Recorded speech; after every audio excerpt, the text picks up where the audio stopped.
Really across the entire country. We are talking about the senseless mistaken identity killing of a young man who wanted to be a police officer. Now Pix 11's Mary Murphy has never before seen footage and documents of what really happened to Junior Guzman Feliz when he was murdered by members of the alleged Trinitarios gang. She joins us now this morning with what she has uncovered. I know this is your exclusive report, yes, but I really think the documents and videos that you've uncovered really going to help people put the pieces together, because people are still not understanding the timeline of events, I think. Right, we're getting closer to seeing the full timeline. Right. We still have some pieces that are missing, but I've been reviewing these videos and documents since last Thursday morning. You have to be very careful, you know, going into the files, and then there are sub-files. But there are some very disturbing images that we saw and that we presented to the public for the first time on Pix 11. Let's start with the chase, the final leg of the chase of Junior, 15 years old.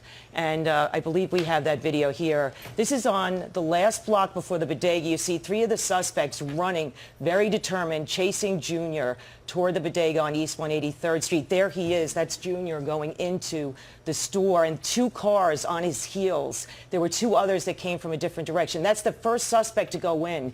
He sees him behind the counter and summons other people in. That's Danilo Fernandez. And there, you see Junior trying to hold on to the ATM as he's dragged out to that vicious, vicious attack. There's an ambulance going by 19 seconds before it does side. And this man was by after Junior came back the second, actually annoyed that Junior helped. I don't think he understood how severe Junior's wound was. I mean, he had a really vicious wound on, I believe it was the right side of his neck. And, you know, we have to be so careful how we present this, because it's very, very disturbing. I called Junior's mother last night before this was going on. Had she seen this video? And I'm not really clear that she saw this, because I believe this is the first time the public is seeing some of these angles on what happened out on the street, the chase, and that's only the last block of the chase. What was Leandra's reaction to having more videos of her son's You know, murder? she is seeking the truth. Some people have written on our website, you know, we've seen this so much, but we haven't seen this footage before. And it sort of gives you different layers of what was happening out on the street, the mood out on the street, who helped, who didn't. I want to show the second video, if that's okay. This is heartbreaking, because after Junior is stabbed, he's pushed into the bodega door, and that's when he goes in. So he's already injured here. Yes, and he's stumbling outside, and he throws his arms up in the air, seeking help from 911. He almost keels over, and that's his final run now. To me now, what you're going to see is the most heartbreaking.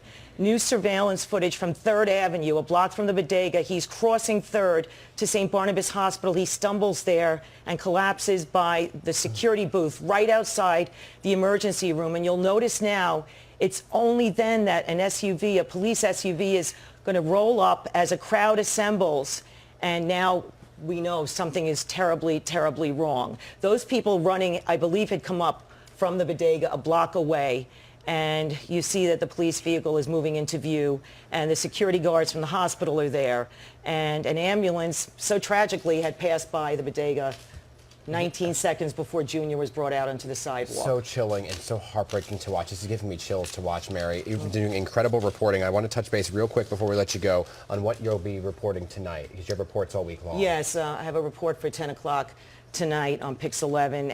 We'll be looking at how the police tracked the suspects. You know, there's all different technology. We're not going to give up their secrets or anything, but one of the things I want to mention in this report tonight is that one of the suspects turned up at a Manhattan hospital in the hours after the Junior attack, and he had a stab wound on his left hand. Oh, wow. But he didn't say it came from a bodega fight. He had an alibi or an excuse, and we'll tell you tonight what that was. And we just know that a 14th suspect was arrested in this case. Do you think there could be more? I was told last night, I called my source, and I'm told that they have them all. There were actually 15 people involved in the attack. They don't talk a lot about the 15th guy. He's a cooperating witness, and he actually came back very early in the investigation from the Dominican Republic. And so he helped the police. Mary, you've been doing an incredible job in staying on top of the story that our audience cares so much about. So we're looking forward to just let me briefly say, I am receiving messages from around the world. I'm sure. New Zealand, Australia, South Africa, Netherlands, Paris about this story. Wow. Mary Murphy, incredible, incredible reporting.